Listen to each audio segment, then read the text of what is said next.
Every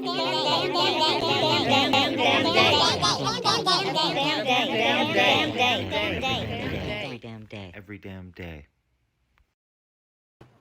Hello, everyone. It's Jerry at the Fledge, and welcome to another episode of Every Damn Day. We are on season 2, episode 8. So, welcome to the show, and we're glad you're here. I need to make a couple of announcements. We updated the fledge.com website today to have all of the sign-up links for our different programs, from the entrepreneurial support and youth STEM program, mentors for the youth STEM program, the vocational training that we're doing with MSU Hickey Labs for people that have a felony on their record, and then also for the Every Damn Day show. So if you're interested in coming on the show, please go to thefledge.com and sign up, and we'll work out the dates and how we're going to do it. Also, I'd like you to, if you plan on coming to an event at the Fledge, please check thefledge.com/events. We are starting to cancel and or go online with a lot of events, so you should check it out before you head over. And we're updating that as soon as we know. So, for example, the integration circle that's tonight, we'll be meeting online, and you should check their Facebook page for the posts about that. So enough about all of that stuff. I'm really excited about my guest today, because I think we're going to be talking about education, and education is in a lot of ways. Yesterday we talked about art being everywhere. Well, education is everywhere too, and we need to value it more, just like we need to value art more. And to that end, I am going to bring on my guest real quick, Miss Kat Weaver. How are you doing today? I'm good. Thanks for having me. Oh, I'm glad that you're here. So it's super cold outside. It's your first time at the Fledge. Welcome. Thank you for that. Thanks for inviting me. Of course. And we want to make sure, just make sure you speak up a little bit, if you don't mind. Let's jump into you, if you will. Tell us your story. Like, where are you from? What got you to what you're doing right now? My story and where I'm from. Gosh, that's a long story. So I'm originally from Ohio. I grew up in Ohio, but I moved up here to Michigan. I went to Central Michigan for my undergrad. And then I moved down to the Lansing area, bought a house, ended up becoming a teacher. Sort of in a very roundabout way. I got a job in an alternative and adult ed school, and realized, I'm supposed to be a teacher. So I got my teaching degree, and that was 22 years ago. So I have been in a variety of school settings. I've taught alternative high school, I've taught college, I've been in a K-8 building, and now I'm back in a high school again. So all right. It's much more complicated than that, but There's a short version. And it's that high school over on the west side, because us Quakers over here are our rival, we could say. The Big Reds. Yes. That's what their name is right now, is Big Reds? Yeah. Are they getting heat for that? Didn't they made some changes, right? Yeah, they changed. I can't speak to it because I just started there. Oh, okay. 2 weeks before Christmas break, but they took the native all the symbols out of their logo. So we mentioned Sexton last year on the show, and somebody came at me and said they got to change their logos and their symbols and all of that. So glad that they did that. You want to talk about, and we're going to come back to education, because like I said, I love education, but you got can we call it a side gig? My side hustle? Yeah, your side hustle. Absolutely. So I have right now, there's Peppo there. So I have a small business. It's called Dirty Paws Mix Media. And then I have a subset of that called So Angry Designs. And so I upcycle clothing and repurpose. So I repurpose jewelry, repurpose all kinds of different things. But my big thing is upcycling and repurposing clothing. So I find stuff at estate sales or thrift stores, or people Mhm. give it to me and then I chop it up and make it into something else. Can I comment on that real Yeah. quick? I just love that you do that. I love that people do that because the fashion industry is so fast and so wasteful. And we've been trying to destigmatize free with our free store that we have in the basement, and getting artists and people who upcycle, or just somebody who wants to alter it in some way, to feel comfortable taking that, because there are so many clothes out there Yeah. that people just throw away. They dump them on our porch, all kinds of Wow. stuff. So we just try to keep them moving, slow down that industry. And when we do that, we keep money in our community instead of shipping it off to Amazon or whatever online store or big fashion company Yeah. and so forth. So kudos for two good things that Yeah, I thank love you. that you do. I mean, I'm really, and one of the other things too is kind of body positivity that goes with it, because I have struggled a lot with the way that I think about my body. But now that I make all of my own clothes, it's like I don't have to go to a store and try things on and feel bad about whether things fit me or not. I just find something I think is cool at a thrift store, and then I tear it up and make it so that it fits me. And so then I feel really great about it. So part of, selling, I call it, I'm making clothes for the modern bod. So, it fits a lot of times. I put gussets in the sides of things so it fits multiple sizes of bodies and still looks really great on them. So I want women in particular to feel awesome in the clothing that I make. How you feel? Do you think you see that translating to your clients or your I think friends so, or and whatever you call them? I feel I have several clients who are becoming friends actually, that keep coming back and getting more, and I think that speaks a lot to that they just feel good in the clothes, because it's comfy clothes. It's not like, I hate things that bind my body, and so it's a lot of flowy stuff, a lot of just, I don't know. So I think people do feel good in it. Nice. Yeah. How do we circle back to education now? Well, I guess I could say that I started doing this because I needed something to balance out my career. So, being a teacher, we all know, is extremely stressful. It's difficult, and we are in some unprecedented times for education right now. And so, probably, I've kind of always been an artist. I've always done creative things, but maybe 8 years ago, I just started coming home and doing art regularly. And so it became what balanced out my life, instead of it always being like my career, then come home, sleep, and eat. Sometimes I still do that, but it really helps me to maintain my mental health. Yeah, I love that. We actually had Kimberly Levon on the show yesterday, and she talked about creativity and the relation to trauma and PTSD and all of these things. And I think that art in any way, whether it's this podcast or I'm 3D printing every day, I'm trying to produce a little media every day, and it's always so therapeutic. Yeah, absolutely. And so for me, I have always brought art into my classroom. That is always, because I do find it very cathartic myself. And I know that students also find it cathartic. It's a different way to explore your feelings, what's going on in your life. And so, I'm an English and a history teacher, but you will always find art in my classroom. The kids will always have opportunities to make art, to do something with art in the curriculum that we're studying. So, I feel like that's super, super important. And especially when, art, we see it when budgets get cut, arts get cut. And so I feel like it's really important that regular classroom teachers integrate that more into their curriculum, because, I can say, like, my 2 weeks that I have, this started my third week at Sexton. And so the first 2 weeks we were face to face, and the kids came into my room after I set it up. And there's I have a whole wall that's all local artists. So I just buy local art and I put their art up in my classroom. And the kids came in and were like, is this English class? So like I want to represent, like, here is art, here are the things that our community is doing, and that you can do those things too.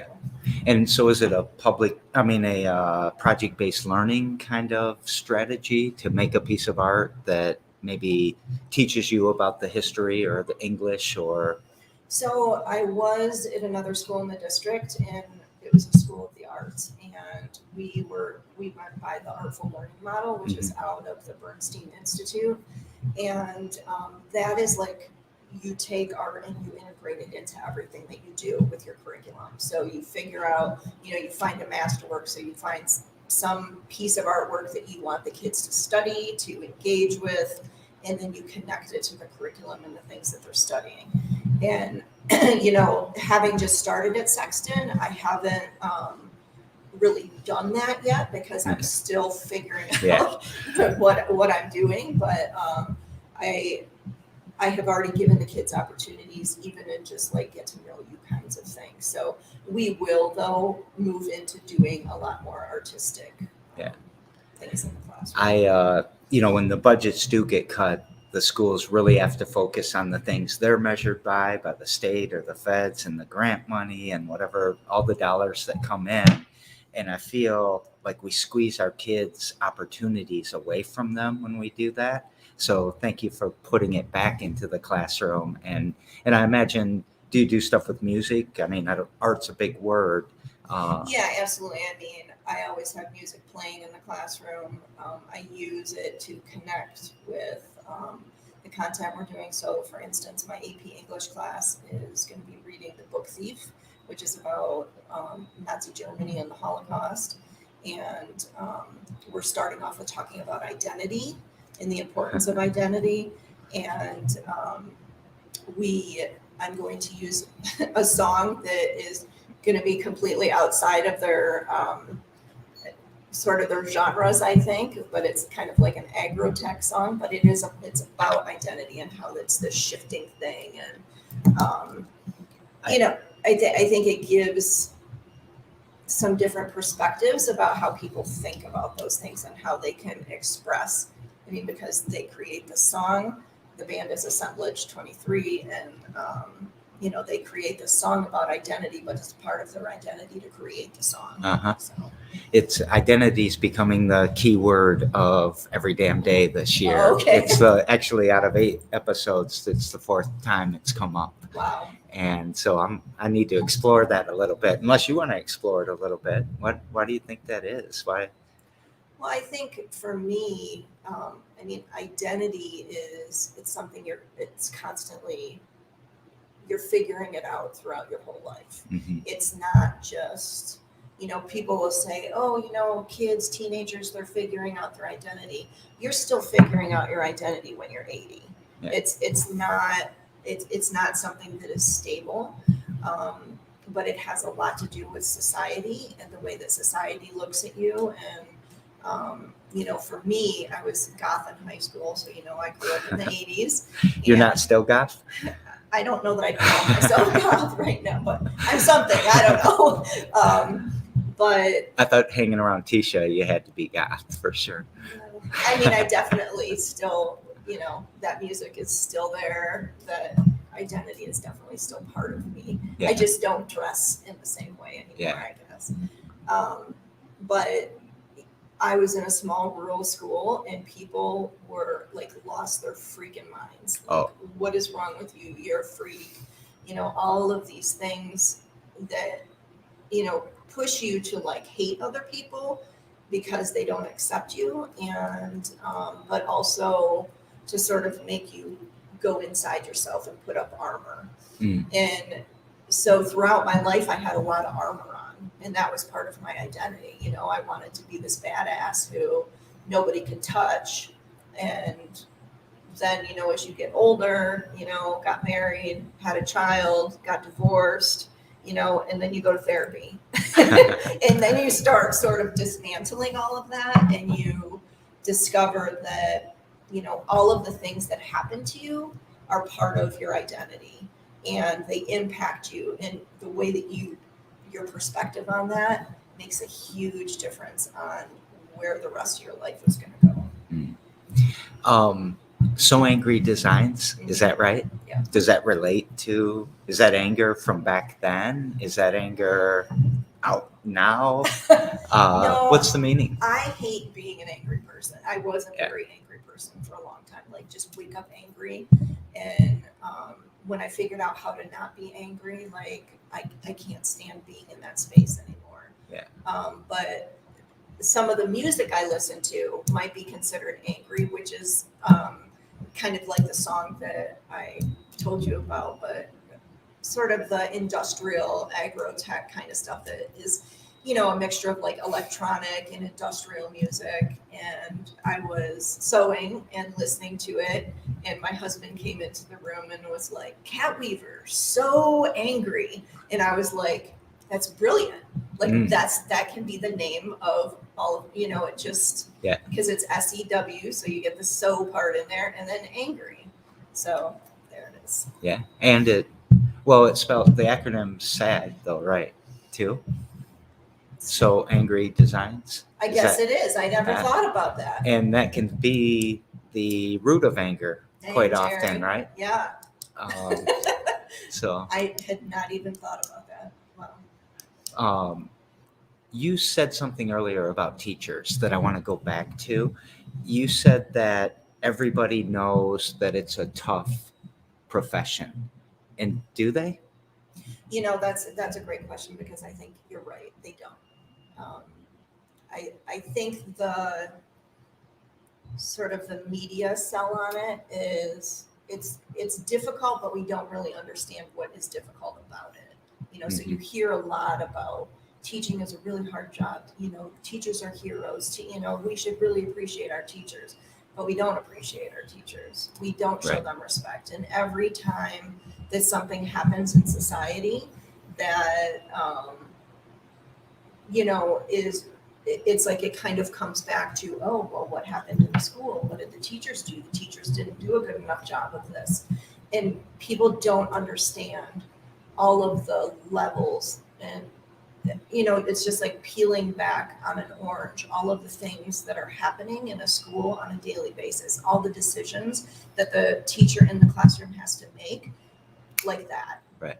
Because if you're in a classroom and let's say a fight breaks out, okay, you can't just go back to curriculum. You have to make immediate decisions right there in the moment that, can make or break what happens for that day. So, it's the same too. Like you go in with a lesson, you're like, ooh, this is going to be such a good lesson. And the kids are like, this sucks. What are we doing? And then you have to immediately think about that and be like, okay, what am I going to do differently? How am I going to shift this? And so that's just like in the classroom, but then there's all of these layers of relationships and the system of education that makes everything so complicated and difficult for teachers. And then COVID laying on top of it, and people, I see the comments, the State Journal, WILX, whenever they post something about, they're going online again, and the parents start blaming the teachers for, oh, they're just being lazy, or they're all these horrible, mean, nasty things that just makes me feel so angry. I mean, that's a lot of times where my anger comes from, is the community reaction to the things that seem so obvious to me. How do you balance? What do you think about that? And I don't know if it's, always tell me that you don't want to answer that, or it's not appropriate to talk about. But when you think about, going online, getting the kids out of the classroom so they're safer from a COVID perspective, but then what that does to the loss of connection with their friends or a teacher or a counselor, or maybe just some guy that works in the cafeteria that they relate to. How do you balance? What's your thoughts on balancing that? I'm not entirely sure. I mean, to be honest, so this past week where we were online was last year. I wasn't in the classroom. I was the lead teacher in a building. And so this is the first time that I taught fully online. And so there are so many different kinds of decisions that you have to make. And that connection. I mean, I can see the things that are sort of happening in society that are in direct relation to the lack of relationships that we have with other people. Mhm. I mean, people are mean. People will say crazy things on social media because they're behind a screen. And I feel like that has amped up a lot more since we were all isolated. Like, we're Yeah. not forced to have manners. We're not forced to know what that social thing is. And so, like, one of the things that drives me a little bit bonkers is cell phones. And, like, kids, they come in the classroom and they've got their cell phone, and it's like nearly impossible to get them to look up. But they've spent a whole year doing that. Right. So, it's that sort of unlearning and then relearning of what school and society and relationships and all that stuff happens. And so now, I'm concerned that we're going to do this. Okay, we're going to be online, and then we're going to go back to face to face, and then we're going to go online again. And it's just, I mean, it's traumatic. It's, we might not think about it like, well, that's trauma, like a car accident is trauma, but it is traumatic to have everything that sort of closed behind a door and you can't get at it. Right. And sometimes school, so I don't know if the statistics exactly right, but I think that Lansing has around a 22% to 25% poverty rate. So that many people live under the poverty line. But when you put students in it, I think it gets closer to 50%. And school must be some sort of escape from that. Yes. And now it's, I can't say that word, exasperated, I think is pronounced. Exacerbated, thank Yes. you. What can we do? Well, How can a non-teacher, a non-school person, how can they get involved and help in some way? What are some thoughts there, if you don't mind?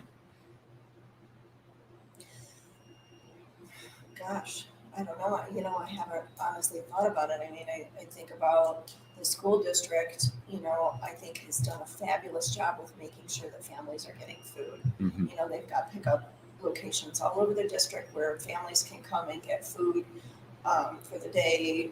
There have been times for the week, whatever. I think one of the problems is that we don't really know what impact this has made and what it is that people need, because we have been so isolated. And, what is it, and will children tell you what it is that they really need in those situations? Oh, right. So figuring out, I mean, if there was some way, it's like everything needs to be data driven, is there some way to survey the community and say, what is it that you really need in these really difficult times? Yeah. It may just be somebody to call you and just listen. Black Lives Matter on that subject did a really nice survey of the community and posted those results. So maybe I'll put that link out there for people I'd too. like to see that too. And it's living paycheck to paycheck. It's Yeah. how am I going to pay this bill if I don't have this food and my tire's flat, which is the Alice threshold, which 55% of us live below that too. Well, and you think about how many people were out of work who needed to be in work, and you can't go to work because, and right or wrong, I mean, we're in a pandemic. Like, how do you make decisions? We've never been here before. Yeah. And so it just, I think, has impacted in ways that we don't even know about yet. I used to volunteer in the schools 2 or 3 times a week. And that was a couple of years ago before the pandemic. And now I can't do that. I saw tons of other adults in there volunteering. And that was almost I wouldn't call it a supplemental staff, but almost, right? It could help a little bit with that fight that breaks out. It could calm that down. You could look at a kid and say, nah, don't do that. And it would help the teachers a lot. And that support is gone. And I always think they need to let us back in, but we all have COVID. And so don't let us in. And I don't disagree with that. I mean, there was was an article that came out a couple months ago about a school where the dads just decided that they were going Down in Florida. Yeah. And like, I think that power of having parents and community members in there. I mean, when I was at Dwight Rich, 2-3 years ago, how long ago did this all start? I taught a sewing club, and I had community members who came in, like, these are lifelong sewers. They have been, and they came in and they worked with our kids, and that was so powerful, and it was in such a positive way. And we don't have enough opportunities. I think as many positive role models that we can get into schools is going to make a huge difference. We call it believable opportunity, because you can come there and preach at the kid if you want about how they can be anything they want to be, but they've never met anybody who's ever been that, especially in their neighborhood. Yeah. So love what you're talking about. Thanks. What are we forgetting to talk about? What's something that's on your mind that you'd like to talk about? So it's interesting, because I feel like my entire career, I have, in one way or another, and maybe not always had the language for it, but I've always had a social justice focus. And I hate the term social justice warrior, because it's just become so, there's this, we're going to slap this label on you because you want to do whatever in the world. But I've always, as a kid myself, I never felt like I belonged in school, and I never felt like the curriculum connected to me in any kind of meaningful way. And so, you just kind of glide through school, whatever, you walk away. I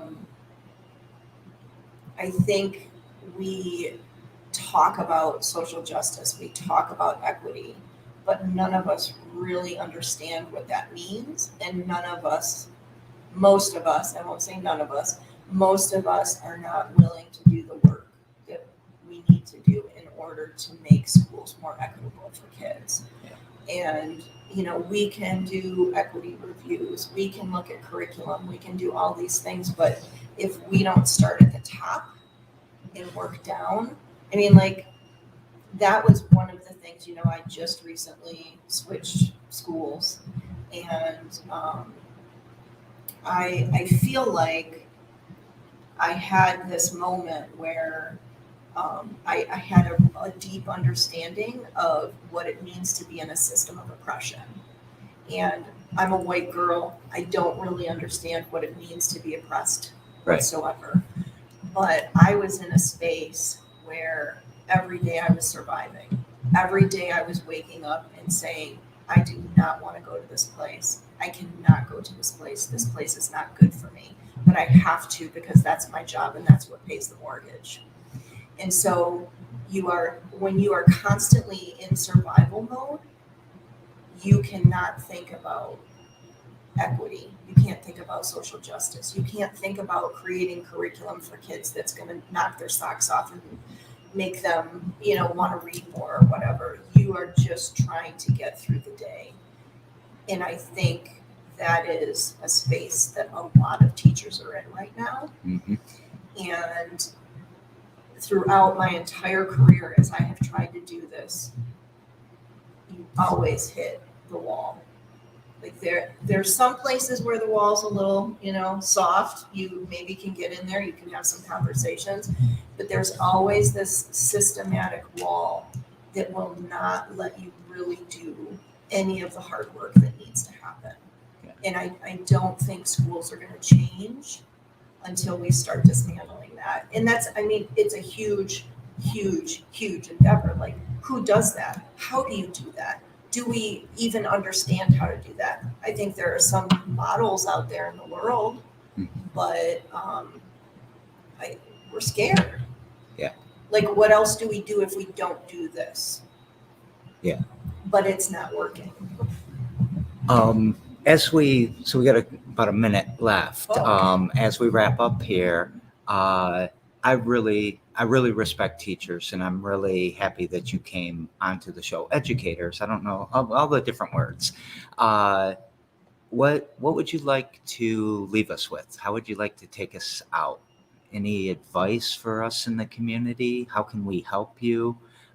Is it the $10 Big B card that really gets you through, or is it, well, get your kids,